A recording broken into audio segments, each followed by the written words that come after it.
Merci d'avoir répondu à notre invitation pour échanger sur la question importante de l'eau.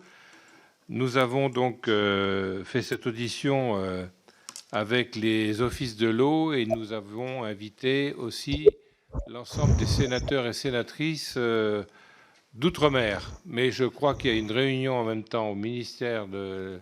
Non ? Ça a été annulé. Donc, on a peut-être quelques sénateurs et sénatrices qui vont nous rejoindre pour cette audition. Et il y aura donc un compte-rendu public. L'objectif, c'est d'éclairer les membres de la mission d'information sur la gestion durable de l'eau qui a été lancée par le Sénat début février. C'est une mission transpartisane, comme on a l'habitude de le faire au Sénat, et à la demande du groupe socialiste, avec comme rapporteur mon collègue Hervé Gillet, sénateur de Gironde. Et cette mission, donc, je préside, comprend des sénateurs représentant l'ensemble des groupes politiques et devrait donc achever ses travaux début juillet. Dans ce temps un peu raccourci, il s'agit d'entendre donc les experts, les parties prenantes, les acteurs institutionnels de la politique de l'eau en France. Et bien évidemment, notre intérêt ne se limite pas uniquement à la France métropolitaine et on a souhaité aussi mettre l'accent, bien évidemment, sur les enjeux hydriques des Outre-mer, compte tenu des spécificités qui peuvent être liées selon les territoires à l'insularité, à l'absence de masse d'eau souterraine ou à l'exposition forte aux effets du changement climatique ou à la vétusté ou au maillage insuffisant des réseaux de distribution, avec souvent des canalisations fuyardes, à la salinité des ressources disponibles, et puis voir aussi parfois à la pression démographique ou touristique qui conduit à la mise en place de tours d'eau entre les uns et les autres. Il s'agit donc pour nous d'évaluer la pertinence de la politique publique de l'eau qui est menée aujourd'hui dans les Outre-mer, tant sur ses aspects quantitatifs que qualitatifs. Donc, on souhaiterait bien sûr savoir est-ce que les objectifs sont adaptés, est-ce que l'accompagnement de l'État est suffisant, est-ce que les instruments juridiques, organisationnels ou encore financiers de la politique de l'eau sont efficaces et efficients? Est-ce que le cadre fixé par les grandes lois sur l'eau de 64, de 92 et de 2006 doit-il évoluer, et notamment vers une différenciation accrue au bénéfice des Outre-mer? Et puis, qu'est-ce qu'il faut changer pour mieux gérer l'eau dans les territoires ultramarins au regard de leurs contraintes particulières, et voir aussi quelles sont vos préoccupations. Donc je sais qu'un questionnaire vous a été adressé. Ça va servir de trame à notre entretien et je souhaite que vous puissiez éventuellement nous adresser à la suite de cette audition une contribution écrite qui nous permettra de bien flécher toutes les discussions que nous pourrons avoir dans les minutes qui suivent. Donc voilà, je sais qu'il y a M. Dominique Laban, directeur de l'Office de l'eau de la Guadeloupe, que je vois présent. Oui. Je vois aussi... Bonjour.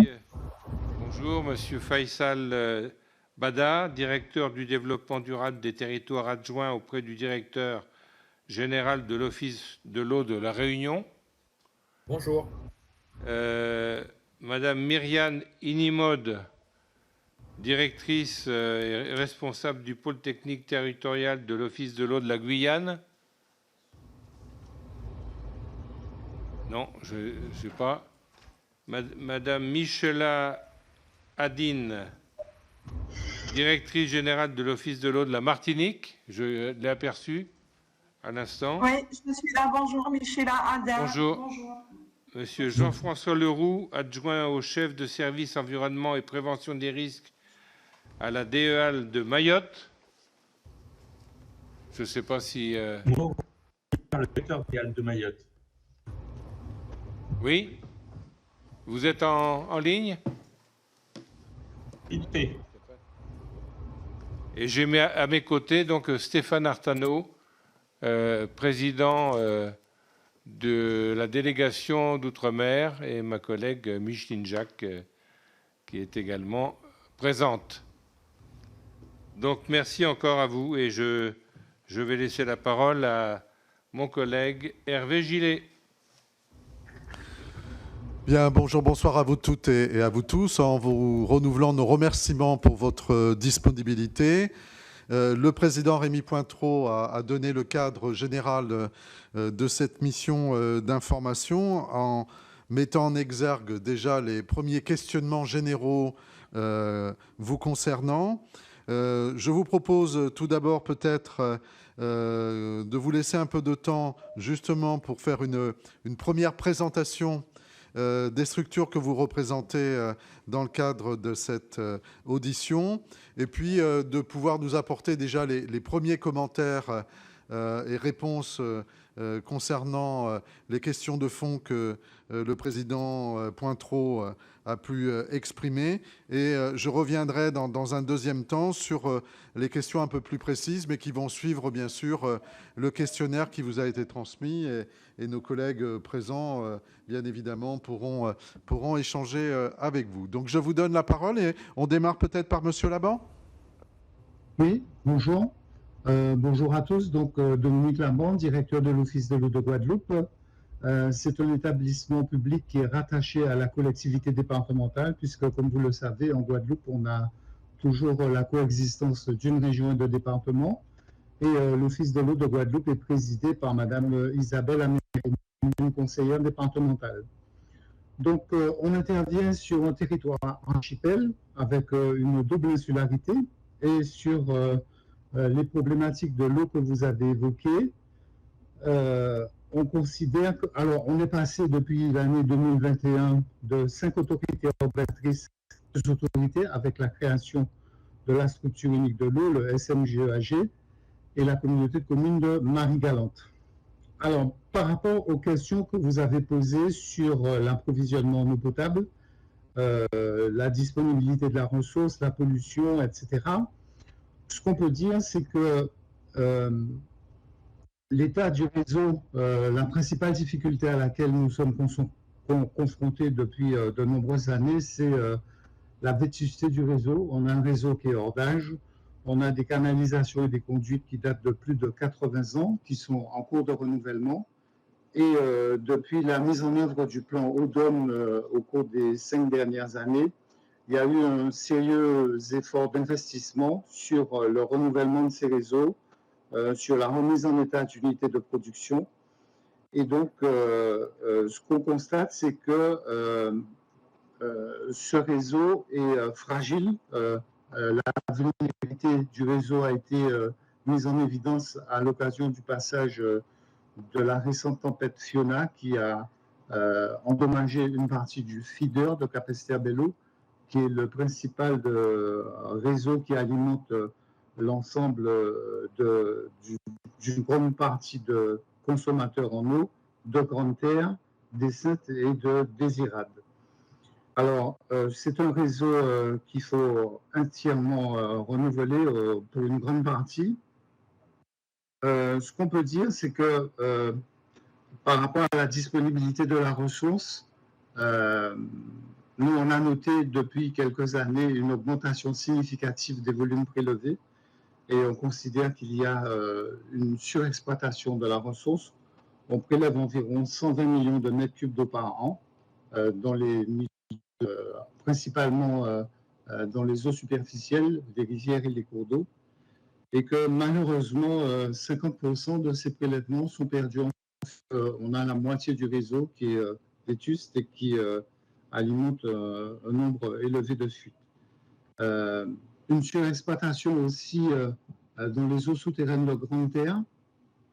On s'est rendu compte dans le suivi de la directive cadre européenne qu'avec le BRGM, il y a une salinisation de certains forages et qu'en grande terre, la salinisation est devenue irréversible.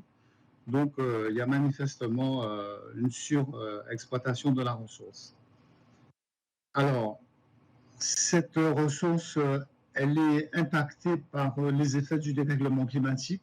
On a eu, il n'y a pas très longtemps, une période de sécheresse qui a nécessité un apport supplémentaire d'eau, principalement pour les agriculteurs de grande terre.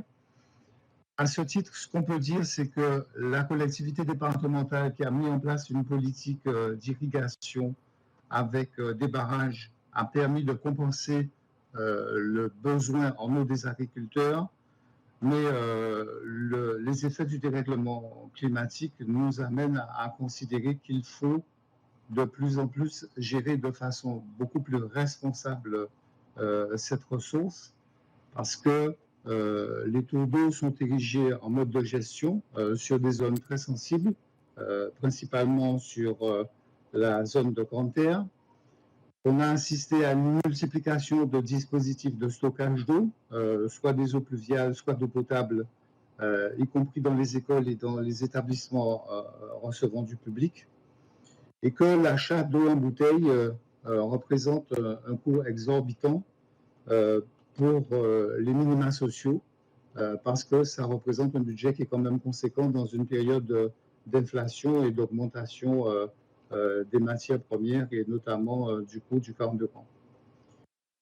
Alors, on est confronté à des problèmes de pollution qui sont connus, notamment ceux liés aux pesticides avec le chlordécone.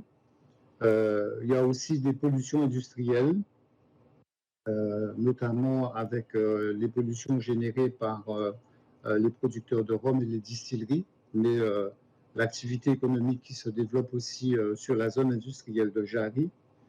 Et on commence aussi à être sérieusement impacté par l'échouage des sargasses avec des pollutions qui ont des impacts sur l'environnement, notamment sur le milieu côtier.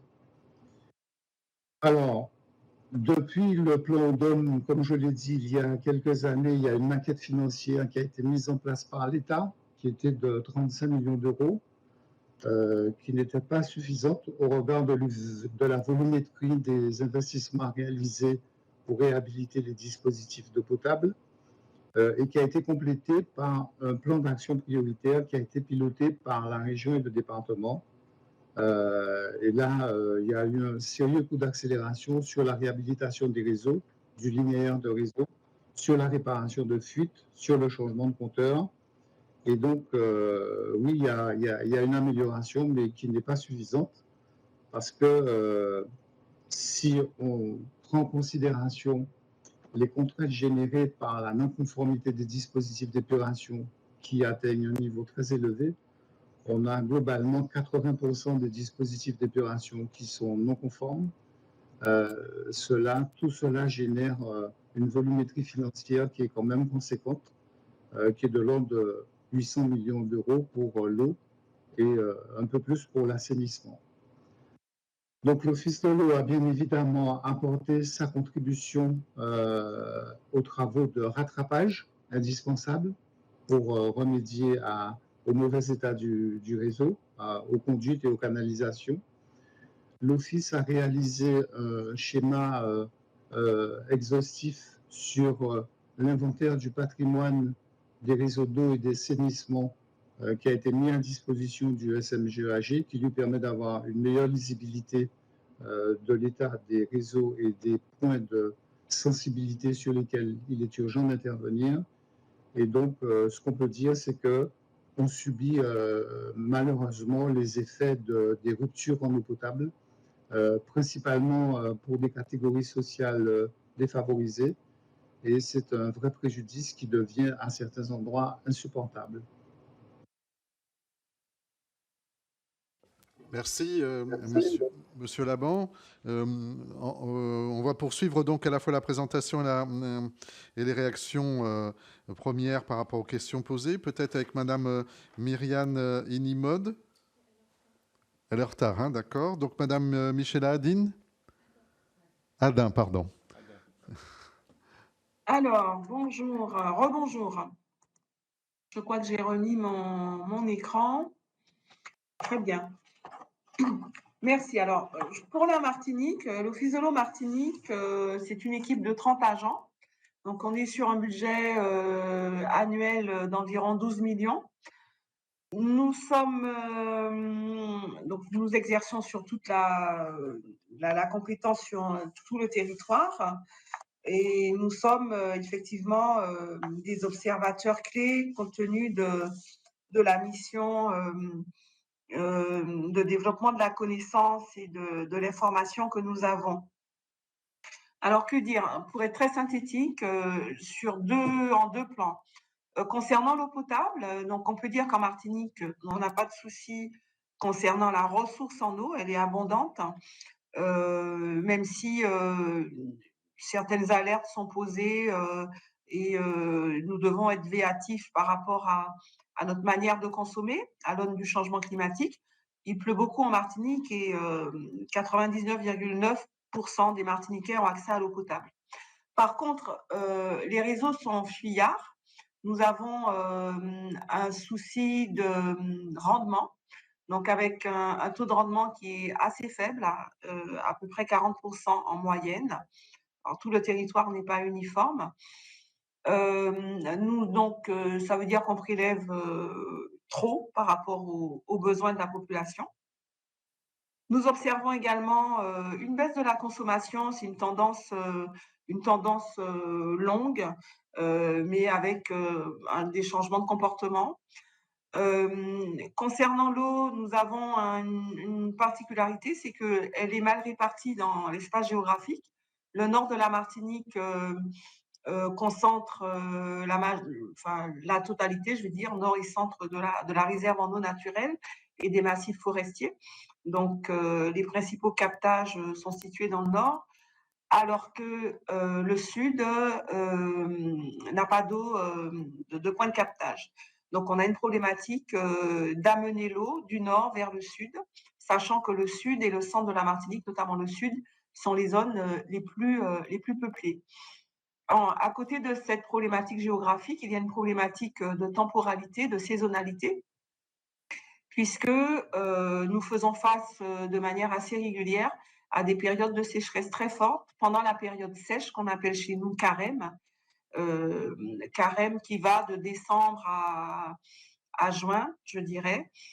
Ces périodes nous semblent de plus en plus longues, apparaissent de plus en plus longues et de plus en plus sévères. L'une des plus sévères ces dernières années, c'était 2020. Mais là, sur 2023, nous avons déjà des alertes qui ne sont pas très bonnes, alors que nous sommes au mois de mai. La sécheresse est en train de s'installer. On a l'impression que la période s'allonge de plus en plus. Ensuite,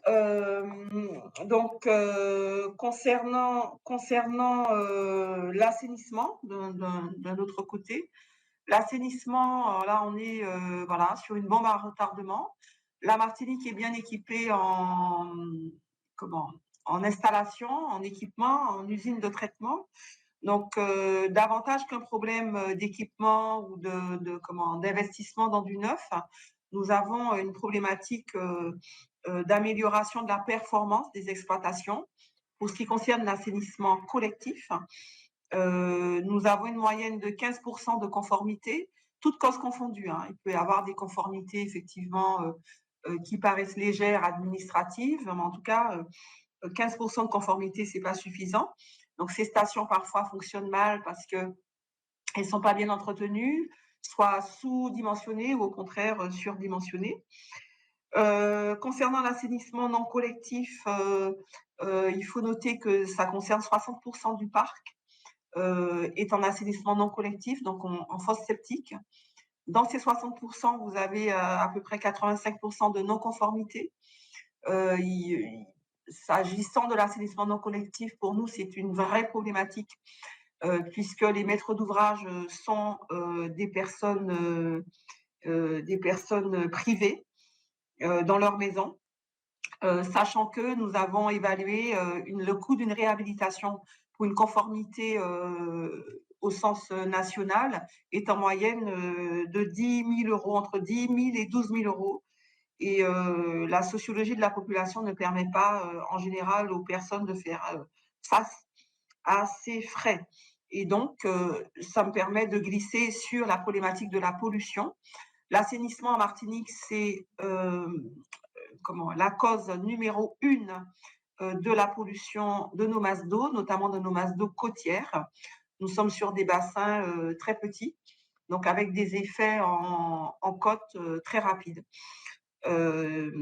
L'état des lieux de 2018-2019 l'a posé comme observation. Le SDAGE qu'on vient de voter 2022-2027 le pose en priorité avec des sommes d'argent conséquentes, mais l'argent ne suffit pas. Nous avons également un vrai travail de sensibilisation et, au niveau de la population, et c'est ce que nous essayons de faire à l'Office de l'eau avec un certain nombre de dispositifs, bien sûr de financement du public, mais également de manière un peu plus originale de financement du privé, puisque nous avons mis en place ce qu'on a appelé un DFAP, un dispositif de financement pour l'assainissement des particuliers. Et donc, nous ne faisons pas cette démarche seuls. Nous sommes allés chercher des partenaires sociaux qui agissent sur le secteur social, c'est-à-dire la CGSS, la CAF, mais également la CTM, la collectivité territoriale de Martinique. Donc, pour essayer de venir en aide à ces personnes privées. Bien évidemment, la pollution, on ne peut pas ne pas parler de la chlordécone en Martinique. Peut-être que le territoire Martinique est le plus emblématique parce que le plus couvert de bananeraies historiquement. Et donc, à l'ODE, nous suivons 150 indicateurs, c'est-à-dire qu'en plus des indicateurs DCE, Directive Cadre Eau, nous suivons un certain nombre d'indicateurs locaux qui nous permettent d'avoir une approche très précise et très, comment je peux dire ça, spécifique, très territorialisée des pollutions auxquelles nous faisons face. Bien évidemment, tout ce qui concerne les distilleries, nous apportons une attention particulière et nous suivons ces entreprises-là en sorte qu'elles puissent modifier leur comportement. Je ne veux pas être trop longue, juste dire que sur la Sargasse, nous faisons partie des différents groupes de travail. En Martinique, un GIP vient d'être monté à l'initiative de la CTM. Nous prenons notre part en développement de la connaissance, en financement, également de l'investissement. Je vais dire que la compétence en Martinique est répartie entre 3 EPCI, Nord, Centre et Sud. Donc, il y a une lecture assez simple de la compétence. Ces EPCI ont pris ces compétences assez récemment. Ça date de 2017 pour 2 d'entre elles et de 2014, en tout cas c'est un petit peu plus ancien pour la CACEM, mais enfin par rapport à une politique publique, c'est assez récent. Et ces EPCI n'ont pas les moyens de leurs besoins d'investissement. Nous sommes sur quand même la plupart du temps dans le cadre du plan DOM sur de l'investissement à 85%, voire 100%, tout fonds public réuni. Malgré ça, elles ont des soucis lorsqu'il reste 5% de fonds propres à pouvoir décaisser ces fonds propres. Elles rencontrent également des problématiques d'ingénierie interne. Les équipes techniques ne sont pas suffisantes, ne sont pas assez nombreuses. Sur un territoire, sur la CACEM, Audici, qui est l'opérateur public, je ne sais pas si on peut compter 2 ingénieurs dans l'équipe technique, donc c'est un peu compliqué. En gros, les financements ne trouvent pas les projets. Alors, les besoins en investissement existent, les projets sont listés, mais les projets n'arrivent pas à voir le jour compte tenu d'un certain nombre de paramètres, dont le manque d'ingénierie à l'intérieur des collectivités. Donc, davantage qu'un problème de financement, puisque un certain nombre de dispositifs, le collègue en a parlé, Dominique Laban en a parlé, que ce soit le plan DOM, le plan Relance État, le plan d'urgence après la sécheresse de 2020, mais également les dispositifs ODE. Les financements sont là. L'ODE coordonne un comité de pilotage, un comité des financeurs qui regroupe tous les financeurs locaux. Mais par contre, les projets ne sortent pas. que ce soit en assainissement ou en eau potable. Il faut dire aussi que nous sommes toujours en attente des schémas, que ce soit sur l'eau potable, que ce soit sur l'assainissement. Les schémas n'existent pas. Voilà, je m'arrête là. Il y aurait beaucoup de choses à dire, mais j'essaie d'être synthétique pour vous brosser un petit peu une situation. Voilà. Merci, merci Madame Adin. Je crois que Madame Myriane Inimode est en ligne. Ah, mince. Non? Bonjour. Oui. Bonjour. Veuillez m'excuser, je me suis connectée un peu tardivement. Je vous en prie.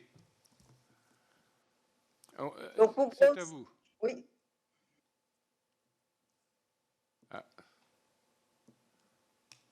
Petit problème de connexion, non? On va peut-être glisser sur le suivant parce qu'elle va prendre en cours de route. Ouais. Bon, ben tant pis. On va, Tant prendre, pis. on va prendre Monsieur Leroux. On n'entend rien. Oui, bonsoir. Olivier Crémer, le directeur de l'ADEAL de Mayotte. D'accord, très bien. Vous m'entendez bien? Oui. Très bien. Alors, pour ce qui est de Mayotte, donc nous n'avons pas d'office de l'eau sur Mayotte, puisque pour l'instant, la structure n'a pas été créée. Donc, nous répartissons les missions de l'office de l'eau entre l'ADEAL, le syndicat mixte et l'OFB sur le territoire. Voilà pour la situation telle qu'elle est en termes d'organisation. Pour répondre à vos questions sur les problématiques de l'eau potable, alors nous sommes dans une situation effectivement très délicate cette année sur Mayotte, puisque en dehors de la période de crise que nous vivons actuellement, nous avons une tension permanente sur la ressource en eau sur le territoire, puisque cette ressource en eau, elle provient majoritairement des pluies et des capacités avec les retenues collinaires qui sont existantes sur le territoire. Cette année, la situation est d'autant plus tendue que nous n'avons quasiment pas eu de saison des pluies, donc saison des pluies qui est prévue en début d'année et qui permet justement de reconstituer la nappe phréatique et de pouvoir remplir les retenues collinaires. À l'heure actuelle, alors que les autres années, nous étions à nos retenues collinaires qui étaient entièrement remplies, voire même qui débordaient, nous ne sommes qu'à à peu près 40% de nos retenues collinaires qui sont remplies sur le territoire. Donc, ce double problème qu'on a à la fois de disponibilité de la ressource en eau liée à cette saison des pluies déficitaires et des capacités de production insuffisantes nous permettent difficilement de répondre à la demande. Donc, nous avons mis en place avec le syndicat ici des tours d'eau actuellement qui sont des tours d'eau nocturnes et que nous allons très certainement augmenter d'ici quelques jours. Pour répondre à ça, on a actuellement plusieurs pistes sur lesquelles on travaille. On travaille à la fois sur, bien évidemment, les recherches de fuite qui sont présentes, mais qui peuvent être relativement moins importantes que celles qu'on peut connaître sur d'autres DROM. On travaille également sur l'optimisation des forages qu'on est en train de réaliser et on accélère les investissements qui doivent être réalisés, donc des investissements qui sont identifiés dans une programmation pluriannuelle 2022-2026 qui prévoit justement la mise en œuvre des nouveaux forages, des unités mobiles de traitement, une nouvelle usine de dessalement située sur Grande Terre, puisqu'actuellement nous en avons une qui est sur Petite Terre, et une réflexion sur une troisième retenue collinaire. Au titre, par exemple, des investissements sur l'eau potable, le montant de la PPI qui est prévu dans les investissements est de 287 millions d'euros sur 2022-2026. Nous avons également, bien évidemment, des préoccupations en matière d'assainissement, puisque le territoire est en retard vis-à-vis des obligations fixées par la DRU pour les agglomérations de plus de 10 000 équivalents d'habitants en 2020. C'est pour ça que là aussi, dans la PPI de 2022-2026, on intègre un volet assainissement, prévoyant l'objectif justement de respecter ces obligations pour les 6 agglomérations qui sont concernées avec les plus de 10 000 équivalents habitants, avec des enjeux sanitaires et environnementaux qui sont importants, et résoudre aussi les situations d'urgence face aux impacts environnementaux forts qu'on peut connaître sur le territoire. Là, pareil, sur la PPI 2022-2026, sur le volet assainissement, on prévoit un total d'investissement de 181 millions d'euros pour notre territoire. Donc, face à ça, il y a une très forte mobilisation au niveau local, avec à la fois une gestion de crise immédiate qui est centrée sur une répartition équitable de la ressource sur l'ensemble du territoire, tout en tenant compte de l'anticipation des risques sanitaires et en mettant en place des plans de travaux d'augmentation des ressources en eau.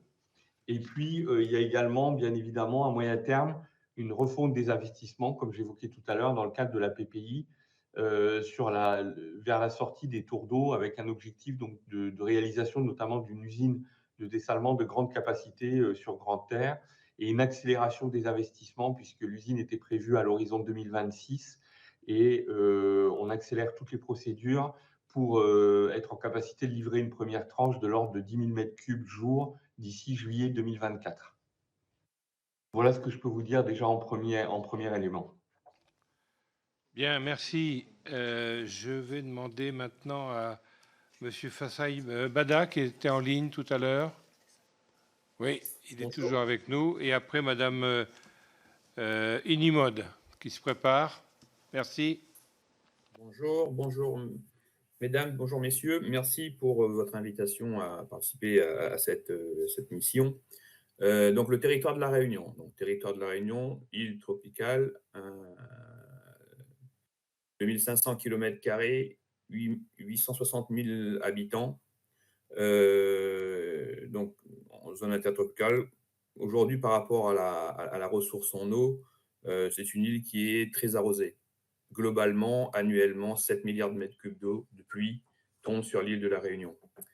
La difficulté et les réalités territoriales sont qu'en fonction du moment dans l'année, entre une saison des pluies dans l'hémisphère sud qui commence au mois de décembre et se termine habituellement au mois d'avril, et saison des pluies qui constitue 80% de la recharge de la ressource en eau, et une saison sèche donc du mois de juin jusqu'au mois de octobre-novembre, où c'est une période où il y aura de l'étiage, et on est plutôt en tension. On est plutôt en tension par rapport à l'accès à la ressource en eau.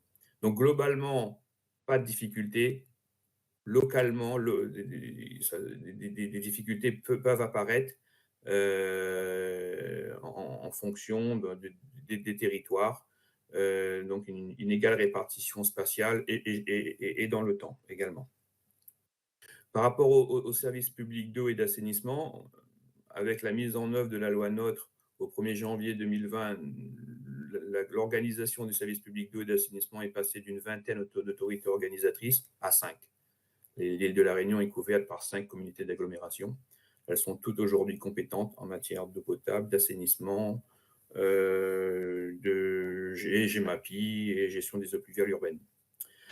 Il ne vous a pas échappé, donc les offices de l'eau dans les DOM arrivent 40 ans après la loi de 1964, la loi sur l'eau de 64. Donc 40 ans après les agences de l'eau. Nous avons des missions équivalentes, similaires. Nous avons également nos propres spécificités. Par rapport à l'organisation territoriale de chaque île, à La Réunion existe également une collectivité régionale et une collectivité départementale. L'Office de l'eau Réunion est rattaché au département, conformément à la loi. 5 autorités organisatrices qui aujourd'hui sont pleinement compétentes en matière d'eau potable et d'assainissement. Alors, très rapidement, un état des lieux. 394 000 abonnés en eau potable. 80% de la population aujourd'hui est gérée en délégation de services publics. À peu près 5 906 000 km de réseau, donc avec des performances de l'ordre de 60-61% de rendement. Un gros travail a été fait sur la période 2016-2021 en ce qui concerne la potabilisation. Et ça, c'est l'enjeu. Le premier enjeu par rapport à l'eau potable, c'est bien les rendements de réseau. Le deuxième enjeu, c'est bien le traitement, la potabilisation. 26 unités de potabilisation en fonctionnement aujourd'hui, dont 18 créées entre 2016 et 2021. Ils sont encore prévus une quinzaine. Et je pense qu'à l'horizon 2030-2035, 95% de la population disposera d'une eau maîtrisée H24. En ce qui concerne l'assainissement, le travail a commencé un peu plus tôt que l'eau potable, parce qu'entre 2009 et 2015, de gros efforts ont été faits en matière d'investissement, et notamment la réhabilitation ou la création des stations d'épuration. Aujourd'hui, l'île est couverte par 16 stations d'épuration collectives, qui représentent à peu près 670 000 équivalents habitants. Globalement, la capacité de traitement est suffisante pour la pollution collectée. Ponctuellement, nous pouvons nous retrouver dans quelques situations de non-conformité ou de saturation, mais globalement, la capacité de traitement est suffisante. Cette pollution collectée, c'est 1700 km de tuyaux, 1700 km de réseau. L'assainissement collectif concerne à peu près 55% de la population. Ce qui veut dire que 45% de la population sont en assainissement non collectif, donc dispositif, fosse septique, assainissement individuel. 175 000, en gros, ça fait 175 000 dispositifs, avec un état des lieux très insatisfaisant, puisque pratiquement 90% de ces dispositifs sont défaillants aujourd'hui. Et c'est un vrai risque, tant par rapport à l'enjeu sanitaire que l'enjeu environnemental. Qu'est-ce que je peux dire encore par rapport à cet état des lieux? Donc, je l'ai dit, une spécificité également en Outre-mer, c'est par rapport à la gouvernance, c'est le comité de l'eau et de la biodiversité. C'est-à-dire que nous avons aujourd'hui sur nos territoires une seule instance, donc comité de bassin et comité, ce qui existe en métropole, comité de bassin et comité régional de biodiversité. Donc, il y a une seule instance, le Parlement de l'eau et de la biodiversité, qui est en place donc, depuis la loi Biodiv de 2016.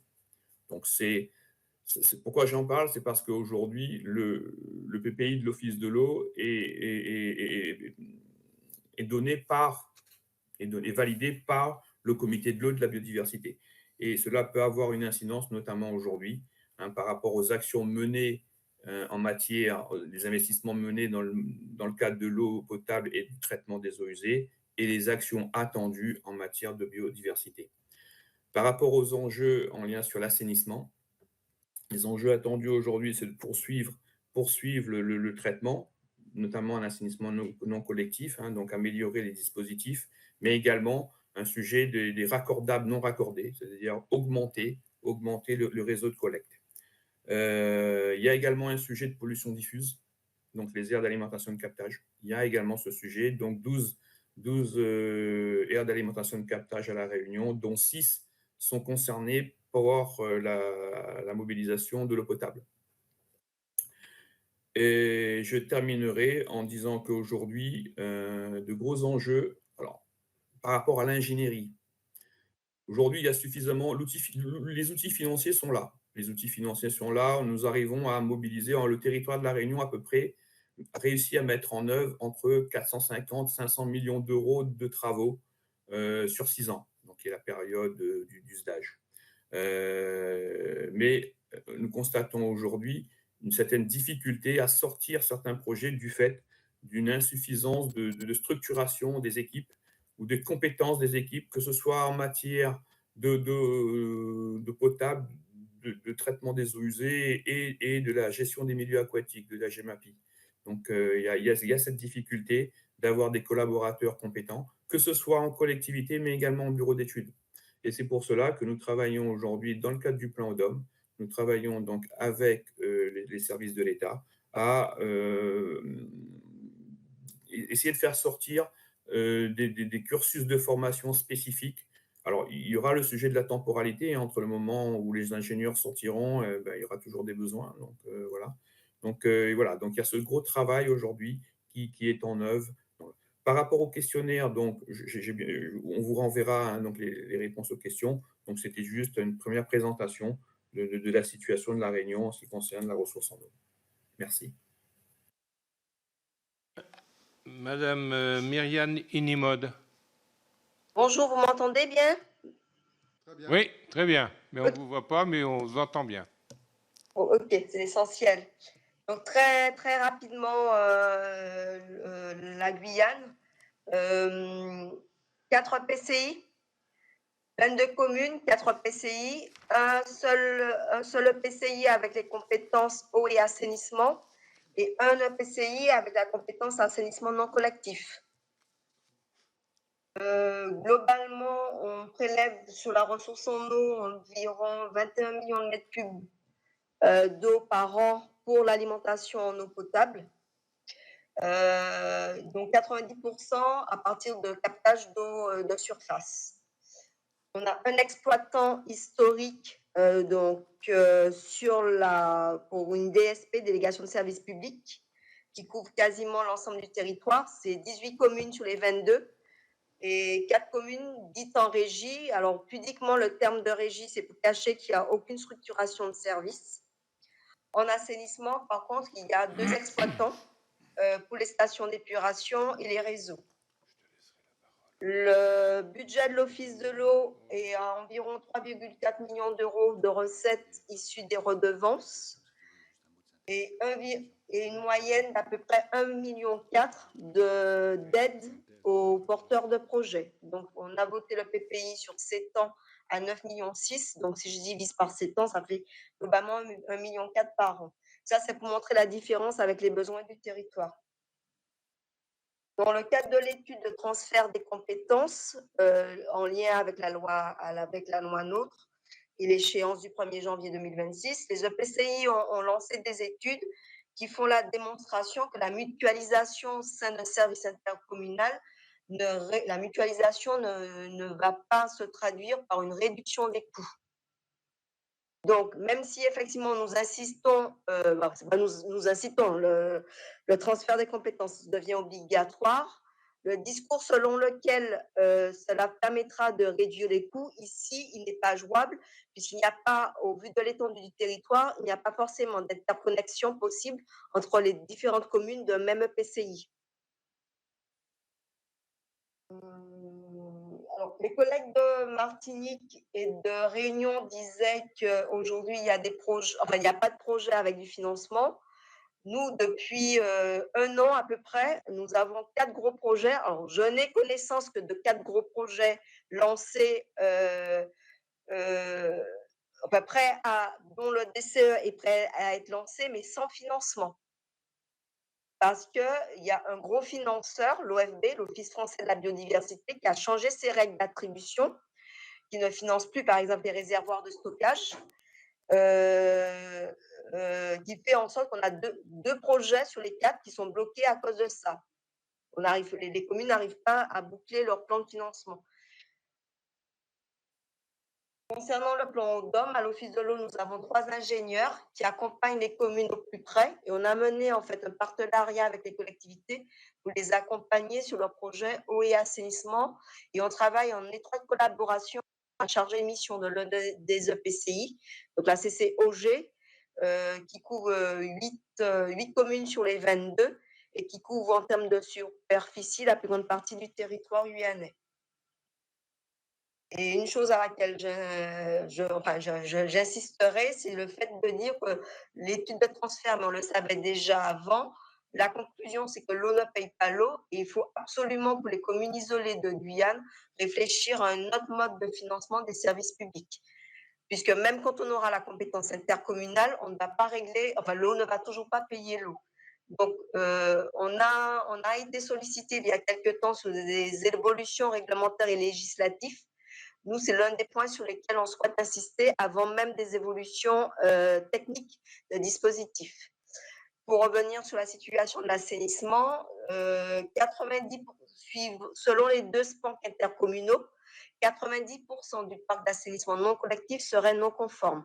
Donc, nous aussi, nous avons un dispositif d'aide aux particuliers qui est très maigre en comparaison de celui de l'Office de l'eau de Martinique. On n'a qu'1,7 million pour aider les usagers de 2 EPCI. Voilà, globalement, jeter les premiers éléments sur la Guyane. Bien, merci. Merci. Hervé Gillet reprend la parole, notre rapporteur. Oui, merci beaucoup pour vos présentations qui présentaient aussi la situation, un état des lieux. Peut-être, si vous voulez bien, on va rebondir sur et approfondir quelques sujets en reprenant peut-être l'ordre de passage, mais sur des interventions plus resserrées pour nous permettre de tourner rapidement. Ce que j'aimerais savoir, c'est tout d'abord que vous nous donniez des éléments au niveau du modèle économique et financier. Le coût au mètre cube, bien sûr, eau et assainissement, quand vous êtes effectivement en collectif.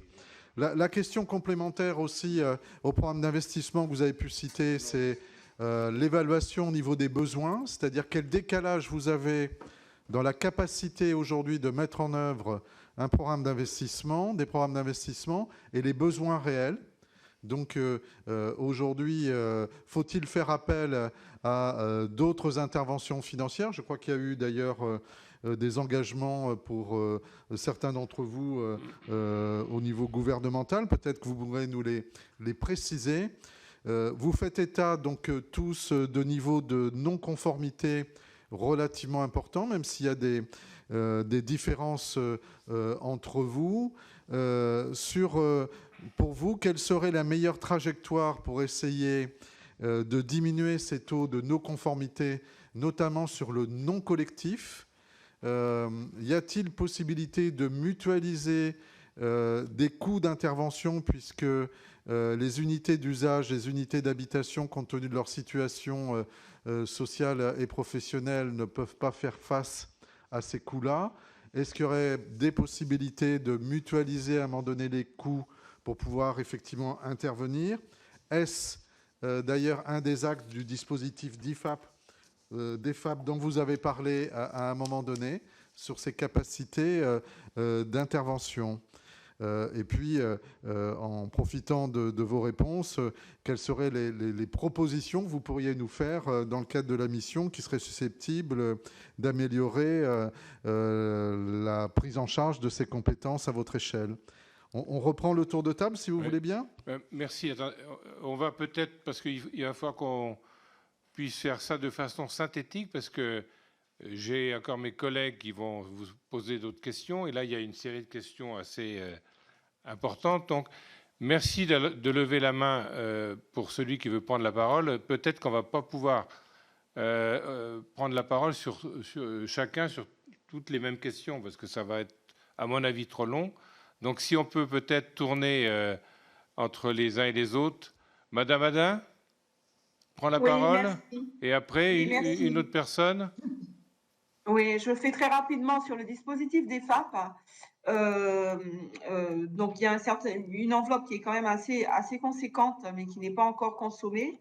Moi, je dirais, vous nous demandez, vous nous interpellez sur le fait de qu'est-ce qu'on pourrait faire pour améliorer le taux de non-conformité sur le non-collectif. Premièrement, un battage, c'est ce que nous faisons, de sensibilisation de la population. En gros, que les personnes la population puisse être en conscience, mais pas la population seulement. Les élus également, en Martinique, on commence à avoir ce débat-là. Tout le monde était concentré sur l'eau potable et nous soulignons avec satisfaction que les élus, petit à petit, s'emparent de ce sujet. Donc, sensibiliser la population, qu'ils comprennent bien qu'ils ont un impact direct sur la pollution avec un impact sanitaire et environnemental. Deuxièmement, c'est l'argent, le financement. On a un souci de financement majeur. Des plombiers existent. Nous avons réussi à l'Office de l'eau Martinique à agglomérer un certain nombre de plombiers, les former, les sensibiliser. Maintenant, on a une question financière. Et nous proposons, nous, d'aller vers des solutions d'aide à la population en passant par des aides sociales ou des aides du type chèque énergie ou ce qu'on a pu faire sur d'autres politiques d'étanchéité, des choses comme ça. On pourrait imaginer des dispositifs similaires. Et troisièmement, accompagner les OPCI dans la prise de compétences et au moins sur, par exemple, dans un premier temps, la compétence entretien de l'ANC. C'est vrai que ça a un coût, mais peut-être que ça permettrait déjà de répondre à cette problématique d'entretien de l'ANC, de faire en sorte que ces dispositifs fonctionne. Il y a un EPCI en Martinique qui est en réflexion dessus et c'est encore une fois une problématique financière. Je m'arrête là, il y a peut-être d'autres, les collègues vont répondre sur d'autres questions, mais moi, c'était sur l'assainissement non collectif que je voulais faire part de nos propositions. Merci. Qui veut répondre sur d'autres questions? Pardon. Et enfin, peut-être faire évoluer le texte qui pose la conformité de manière générique, toute la France confondue, alors qu'en Martinique ou dans les Outre-mer, il y a parfois certaines installations rustiques qui peuvent fonctionner avec juste une complétude et qui ne nécessitent pas forcément une réhabilitation totale. Faire évoluer la législation. Nous avons fait des propositions dans ce sens. Merci. Qui veut? Monsieur Laban. Allez-y. Sur l'assainissement, ce que je peux vous dire, c'est que nous, on a expérimenté un dispositif qui fonctionne. Sur l'assainissement collectif, on a lancé des appels à projets en direction des bailleurs sociaux et donc on a réussi à avoir des résultats qui ne sont pas spectaculaires, mais plus on avance, parce que nous, on a fait un lien entre l'exploitation du service public de l'eau et de l'assainissement et la dégradation des milieux. Et le constat est clair au sujet de l'assainissement. Donc, les appels à projets avec les bailleurs sociaux, ça fonctionne. Donc, on les développe et on les multiplie, mais c'est une goutte d'eau dans l'océan. On a eu, nous, depuis déjà 5 ans, un effondrement du recouvrement de nos redevances. On est dans une situation très compliquée, mais malgré ça, on a dans notre budget décliné une intention auprès de l'opérateur unique de remettre en conformité les stations de plus de 2000 équivalents habitants. Donc, il y en a 18, il y en a 14 qui ne sont pas conformes. Donc, on veut être tonique sur des financements office pour la remise en conformité des grosses stations d'épuration.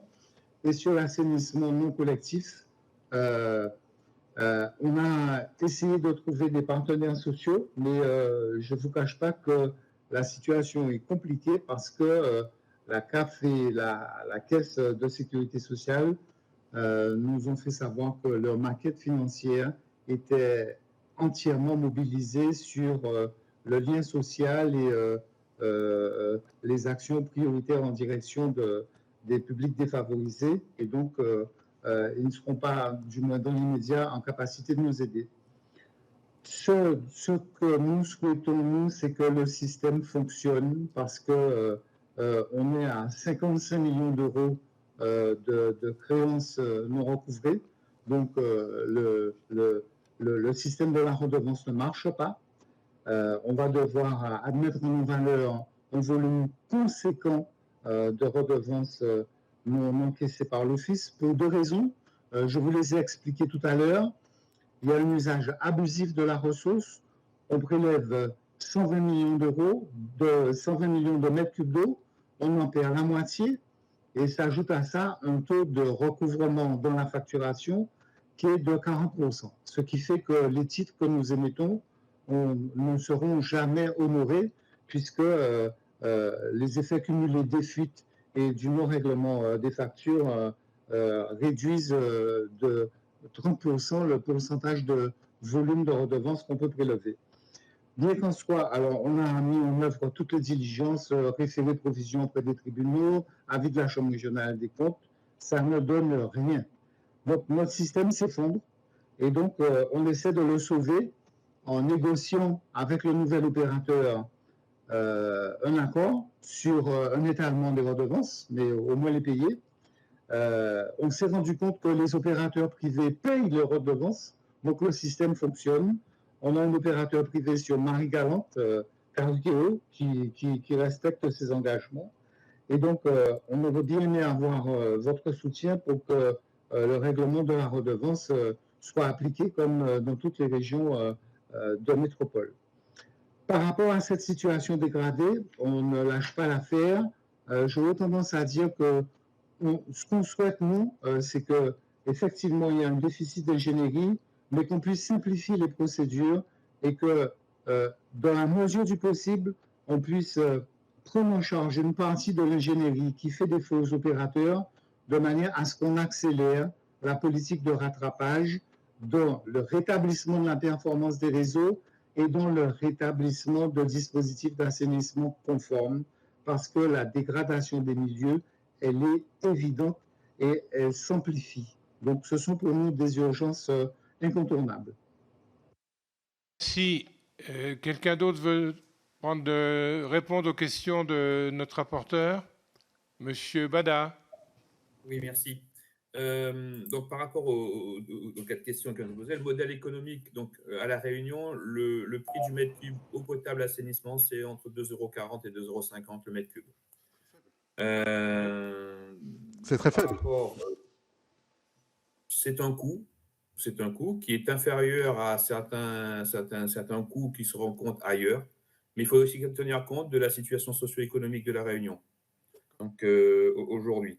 Et du fait des investissements qui sont programmés et qui sont en train de. Et les unités de potabilisation avant les unités les stations d'épuration, mécaniquement, la tarification va augmenter. Donc, voilà. Par rapport aux redevances, aujourd'hui, sur le bassin Réunion, l'Office de l'eau collecte l'ensemble des redevances. 88% de ces redevances affectent la facture d'eau, justement. L'ordre de grandeur, c'est 11 millions d'euros par an, ce qui concerne l'Office de l'eau Réunion. Sur le sujet de est-ce qu'on fait suffisamment par rapport aux besoins existants, là, alors moi c'est très simple, je l'ai dit tout à l'heure. Nous avons la capacité de programmation du territoire, c'est entre 450 et 550 millions d'euros sur 6 années. Oui, le besoin il est peut-être plus grand, il est peut-être le milliard d'euros, parce qu'on entend ces chiffres dans les besoins d'investissement eau et assainissement, on entend souvent ces chiffres du milliard. Le sujet pour nous, c'est ce qu'on est capable de faire dans un temps imparti. Et je l'ai dit tout à l'heure, globalement, les ressources financières sont à disposition. Donc, il faut être capable de programmer avec je nuancerai cependant un petit bémol. Je rebondis sur ce qu'a dit la directrice de l'Office de l'eau Guyane. Il faut avoir une certaine agilité des dispositifs financiers. Entre les dispositifs portés par l'OFB, les dispositifs portés par la région au niveau du FEDER, les dispositifs de l'État, que sont le DESIL, le FEI, il faut garder cette certaine. Et bien sûr, les interventions de l'Office de l'eau. Il faut avoir une certaine agilité, une certaine facilité pour que les porteurs de projets puissent mobiliser réellement, puissent engager réellement les fonds. Je vous donne un exemple. À l'Office de l'eau, le PPI de l'Office de l'eau, l'aide financière, donc nous avons 4 orientations, 4 enveloppes. Toutes ces 4 enveloppes sont fongibles, par exemple. Donc comme ça, en cours d'exécution, si une orientation manque un petit peu de ressources, on peut tout de suite faire le travail et prendre sur les autres. Donc avoir cette agilité de mécanismes financiers. Sur la conformité, oui, à La Réunion, et notamment en assainissement non collectif, justement dans notre PPI 2022-2027, nous avons souhaité faire émerger des opérations collectives sur la réhabilitation des dispositifs ANC. C'est-à-dire, les maîtres d'ouvrage des dispositifs ANC sont bien des privés, mais nous avons souhaité impliquer également l'autorité organisatrice dans la réhabilitation, donc essayer de faire émerger des opérations collectives, donc venir en financement sur des opérations collectives. Ce n'est pas facile, donc ça commence à se faire avec une communauté d'agglomération, donc on attend de voir. Et parmi les propositions, je pense qu'aujourd'hui, nous avons un certain nombre d'outils à disposition. La difficulté, c'est de les mettre en application. Donc, la loi 3DS, par exemple, permet un certain nombre de choses. Je pense qu'aujourd'hui, il faut aussi que les autorités organisatrices, elles y aillent. Donc, je pense nos territoires sont parfois un peu spécifiques.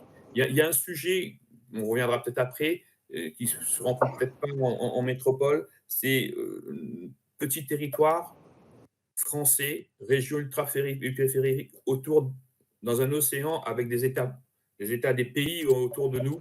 Il peut y avoir un sujet d'hydrodiplomatie de l'eau. Donc ça, il peut y avoir un petit sujet, et notamment, Mayotte pourra peut-être plus en parler que moi, mais avec parfois des crises migratoires du fait de la situation de la ressource en eau. Merci. Monsieur Kramer veut peut-être répondre aux dernières questions. Oui, Après, il y a Micheline Jacques qui a une question. Oui, je vais compléter les propos effectivement qui ont été dits. Donc sur le Sur les financements, notamment, moi, je ferai un petit accès spécifique puisque ça a été dit, il y a de nombreuses sources de financement qui sont mobilisables. On a effectivement les fonds européens sur lesquels on peut travailler, donc qui font l'objet de la programmation du programme européen qui est en cours. On a également, là, on va rentrer dans les discussions, justement, nous, côté État, avec les collectivités et les autoroutes sur la partie contrat de plan État-région, avec les nouvelles enveloppes qui vont nous être définies et les mandats qui vont nous être donnés pour cette partie-là. Il y a également des financements donc, de l'OFB avec des critères qui leur sont spécifiques et qui sont complémentaires sur lesquels on peut aussi travailler. Et tout a volé, notamment sur Mayotte, d'accompagnement avec des prêts de la part de l'AFD, qui sont des prêts qui permettent justement de lancer les opérations et qui sont des prêts en préfinancement de certains projets qui sont nécessaires ici au territoire pour être en capacité de pouvoir réussir à tenir la PPI et les montants d'investissement que j'ai évoqués tout à l'heure sur l'ensemble de la zone, que ce soit en eau potable ou en assainissement dessus. Donc, effectivement, l'objectif chez nous, c'est de mutualiser un petit peu tous ces financements et d'essayer d'être en capacité de disposer, ce que disait effectivement M. Badat, d'une certaine souplesse sur l'adaptation de ces financements. Éviter qu'ils soient trop fléchés sur tel ou tel type d'opération, parce que d'une part, on peut se retrouver avec des décalages dans les réalisations d'opérations, et d'autre part, on a, je l'ai évoqué tout à l'heure, c'est la situation actuelle sur Mayotte, c'est-à-dire on est dans une situation de crise actuellement, et donc on a une nécessité de pouvoir mobiliser très très rapidement des financements et des préfinancements qu'on peut mettre en place sur le territoire. Voilà ce que je pourrais ajouter très rapidement. Merci. Alors, je vais demander à Micheline Jacques, sénatrice de Saint-Barthélemy, qui a une question, ou plusieurs questions d'ailleurs, une série de questions. Merci, Président. Mes chers collègues, Mesdames, Messieurs, je vous remercie pour la qualité de vos interventions qui ont été très éclairantes. J'ai noté une certaine inquiétude sur la raréfaction de la ressource, tant liée au réchauffement climatique, parfois certaines pollutions ou les sargasses. La question que je souhaiterais vous poser, c'est seriez-vous ouvert à d'autres technologies innovantes en matière de production d'eau potable, et notamment une technologie qui commence à pointer et qui commence à émerger, qui est l'eau atmosphérique. Comme nous sommes, les territoires ultramarins sont des territoires avec une très forte humidité atmosphérique. Donc, que pensez-vous de ces technologies et seriez-vous prêt à les expérimenter dans vos territoires ? Et j'aurais aimé savoir aussi ce que vous pensez des projets de territoire de la gestion de l'eau, puisque ce sont des dispositifs qui existent en France hexagonale. Est-ce difficile de les mettre en œuvre sur les territoires ultramarins, et pensez-vous que ce seraient des dispositifs qui seraient pertinents à mettre en place dans les territoires ? Bien. Qui veut répondre aux questions de Micheline? Il suffit de lever la main. Monsieur Bada. Je veux bien commencer. Oui, je pense que par rapport aux solutions techniques aujourd'hui, et le volet un peu d'innovation et le recours donc à aller capter l'eau atmosphérique, je pense que c'est à partir du moment où la situation l'exige, il faudra, si on est en situation de stress hydrique ou d'insuffisance d'accès à une ressource en eau, que ce soit les nappes ou les rivières, oui, je pense que c'est possible d'y aller. On peut aller sur ce volet-là. Après, il faut aussi être pragmatique. Et ce qui a été fait jusqu'à aujourd'hui, c'est d'aller dans la situation la plus favorable, d'aller aller rechercher l'eau dans un contexte le plus favorable possible. Aujourd'hui, dans le contexte en tout cas de la Réunion, à part l'étiage, donc à part le mois d'octobre, septembre-octobre, aujourd'hui, on n'est pas encore à ce stade-là. Il y a peut-être d'autres techniques qui vont peut-être arriver avant, peut-être, mais qui risquent d'être confrontés à l'enjeu d'énergie, et notamment le coût de l'énergie. Sur les outils tels que le PTGE, donc aujourd'hui à La Réunion n'existe pas de PTGE en place. Il peut y avoir besoin. Alors, la difficulté, donc je l'ai dit tout à l'heure, depuis 2020, les autorités organisatrices, les comités de communication sont compétentes. Mais elles ont encore un peu de mal, à mon sens, de prendre pleinement leurs compétences. Et tout ce qui est en lien avec les dynamiques territoriales, l'animation territoriale, il va falloir continuer à y travailler, continuer à améliorer le fait qu'elles aillent dans ce sens. Je reviendrai sur les aires d'alimentation de captage, par exemple. Donc, on a aujourd'hui une douzaine de captages prioritaires. On a commencé à travailler avec les autorités organisatrices et les professionnels de l'agriculture à mettre en place donc une sorte de dynamique territoriale. Ça a un peu de mal. À y aller. Donc, il faut les accompagner, il faut relancer, voilà. Je pense que sur le PTGE, je pense que c'est aujourd'hui, il n'y a pas de PTGE en cours. C'est la difficulté que je pense que j'identifie à ce stade. Qui veut compléter la réponse? Alors, j'ai M. Mongeau qui n'avait pas pris la parole, et puis après M. Kremer. De façon synthétique, parce que je pense qu'il y en a qui veulent peut-être partir parmi vous, et bon, je ne veux pas abuser de votre temps.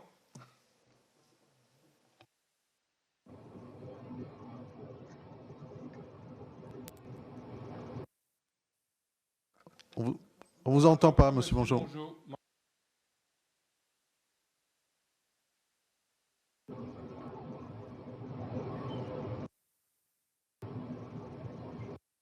Monsieur Kremer, on n'entend pas Monsieur Mongeau, mais allez-y, Monsieur Kremer.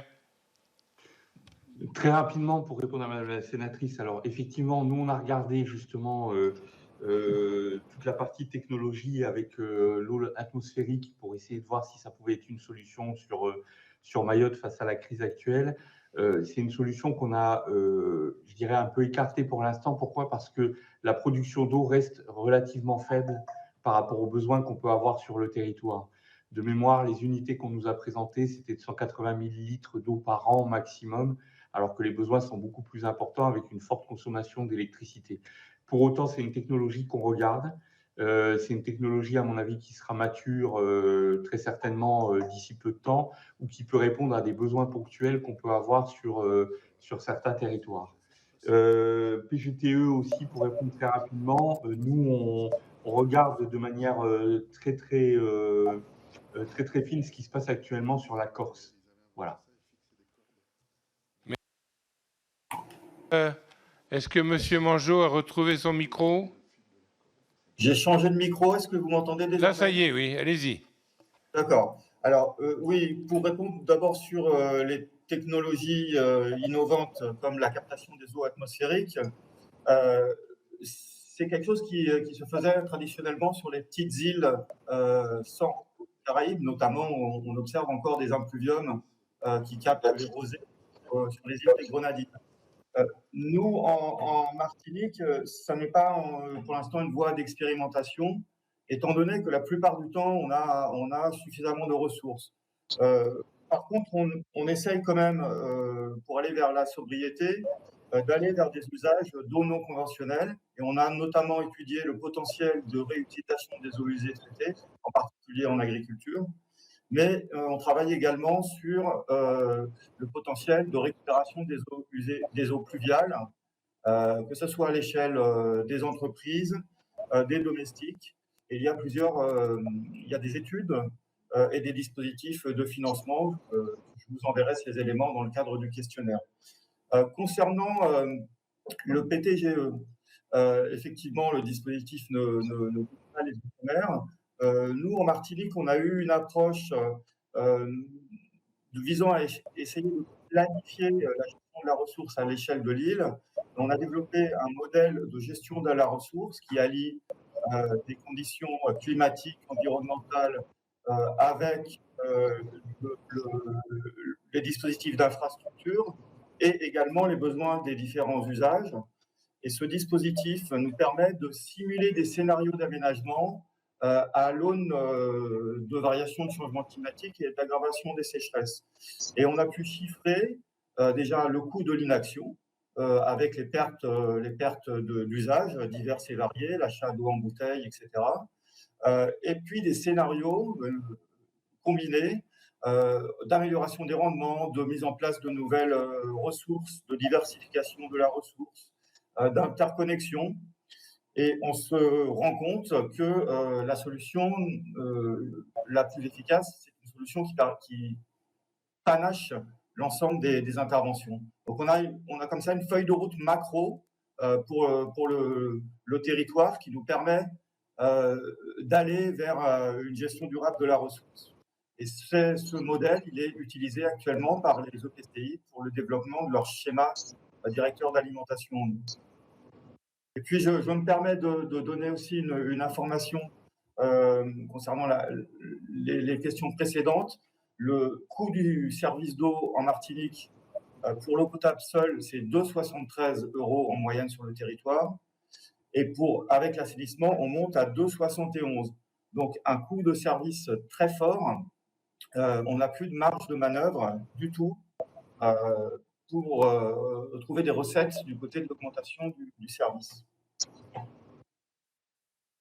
Bien, merci pour ces réponses. Il n'y a pas d'autres demandes de parole, parce que je voudrais laisser la parole aussi à notre président de la délégation des Outre-mer, Stéphane Artano, qui pourrait peut-être nous dire un petit mot pas de conclusion, parce qu'il n'y a jamais de conclusion à tout cela, il y a encore beaucoup de travail à faire. Et d'ailleurs, on compte sur vos contributions écrites, si vous avez un moment pour nous les envoyer pour la fin mai, début juin, pour qu'on puisse finaliser notre rapport. Merci à vous. Merci, Monsieur le Président, Rémi, Monsieur le rapporteur. Merci d'avoir associé les membres de la délégation sénatoriale aux Outre-mer à ce travail important sur la gestion durable de l'eau, et notamment avec ce regard ultramarin. J'évoquais ce matin devant certains collègues LR, puisque j'ai été invité à venir échanger sur le volet ultramarin, sur le fait que finalement, la politique de l'eau, ça fait partie, me semble-t-il, des piliers en Outre-mer sur lesquels les politiques publiques par nos concitoyens sont jugées. C'est un des sujets criants sur lesquels un certain nombre d'élus sont mis à défaut en Outre-mer, et la parole publique et la capacité de l'action publique est mise en défaut au regard notamment des taux de rendement et des non-conformités que vous évoquez tous les uns et les autres. Et je ne jette la pierre à personne, je fais un constat objectif. Et c'est vrai qu'on touche là vraiment à un nœud gordien quand même de l'action publique en Outre-mer. Et j'étais un peu atterré quand même de constater que certains élus commencent à en prendre conscience. J'ai presque envie de dire que ça devrait être sur leur radar quotidien systématique. C'est quand même un des services fondamentaux que nous devons à nos populations. Et il est vraiment indispensable que tous les élus aient cette conscience collective.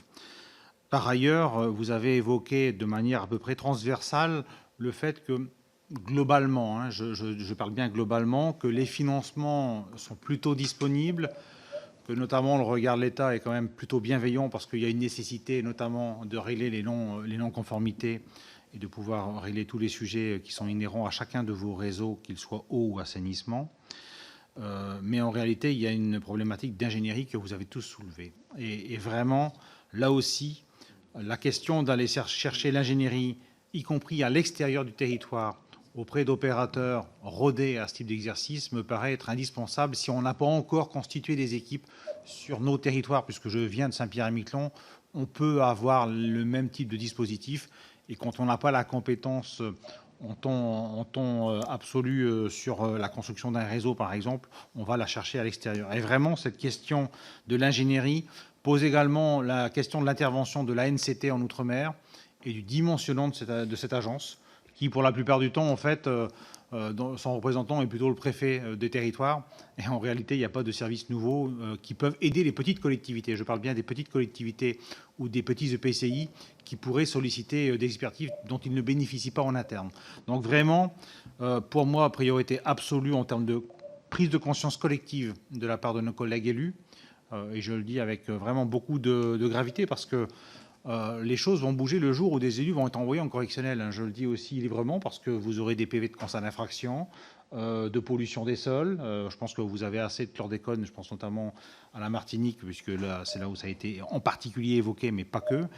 Et puis, derrière, la question de l'ingénierie à structurer, vraiment, ça doit faire partie, me semble-t-il, des réponses également que le gouvernement peut être amené à vous apporter en soutien des collectivités. Mais ce sont pour moi deux sujets fondamentaux, prise de conscience et construction d'une ingénierie, parce que visiblement, les volontés, quand je vous entends tous et toutes, les volontés sont présentes. Vous avez des schémas en place, vous avez des plans d'investissement pluriannuels, et donc j'ai presque envie de dire tous les ingrédients sont quasiment réunis pour que ça fonctionne mieux, pour que notamment les non-conformités soient réglées. Et vraiment, si l'intérêt de cette mission, c'est de mettre un focus sur les particularités outre-mer, ça peut être le coût moindre, par exemple, du mètre cube, mais qui peuvent aussi s'expliquer, vous l'avez dit notamment à La Réunion, par la situation sociale de nos territoires, les taux de chômage extrêmement élevés, l'inflation démultipliée par rapport à l'Hexagone. Malgré tout, il y a quand même des solutions techniques qui me semblent pouvoir vous être apportées pour vous permettre de remplir pleinement vos missions quand vous vous sentez entravé. En tout cas, merci Monsieur le Président, merci Monsieur le rapporteur de ce regard ultramarin encore fort utile pour mieux comprendre également les contraintes de nos territoires respectifs. Avec plaisir. Bien, écoutez, en tout cas, je ne sais pas s'il y a... Non, Hervé, tu veux ajouter un mot? Non, Président, je pense qu'on a fait tour. Globalement le tour d'un certain nombre d'enjeux. Le Président également, Artano, a resitué quelques sujets qui sont vraiment absolument essentiels. L'ingénierie et l'ingénierie territoriale, la capacité à faire et à mettre en œuvre est vraiment une question de fond. Nous allons aussi essayer de la travailler de notre côté parce qu'elle semble absolument essentielle pour vous aujourd'hui, pour pouvoir vous accompagner et vous permettre de réaliser dans des conditions correctes. C'est vraiment de toute évidence au travers de cette audition une question de fond qui doit aussi nous interroger au niveau de nos travaux et de nos propositions. Donc merci encore pour ces échanges. Et puis bien évidemment, on n'a sans doute pas pu tout aborder, mais nous vous laissons le soin de nous apporter aussi des éclairages complémentaires que nous n'aurions pas éventuellement évoqués dans le cadre de cet échange qui était très intéressant. Merci. En tout cas, merci à vous pour votre disponibilité avec des horaires assez disparates entre vous. Je crois qu'il doit être 21h30 à La Réunion, 13h30 à Pointe-à-Pitre, non, c'est ça, non? Et 20h à Mayotte, 21h, je ne sais pas. Nous, il est bientôt 20h chez nous. Bientôt 14h chez nous. 14h. Bon. Et 22h. En tout cas, cette visio s'est bien passée sur le plan technique et je remercie bien sûr notre administration qui a été bienveillante sur cette visio. Merci à vous. Merci. Merci, à bientôt. Au revoir, bon courage. Au revoir, merci.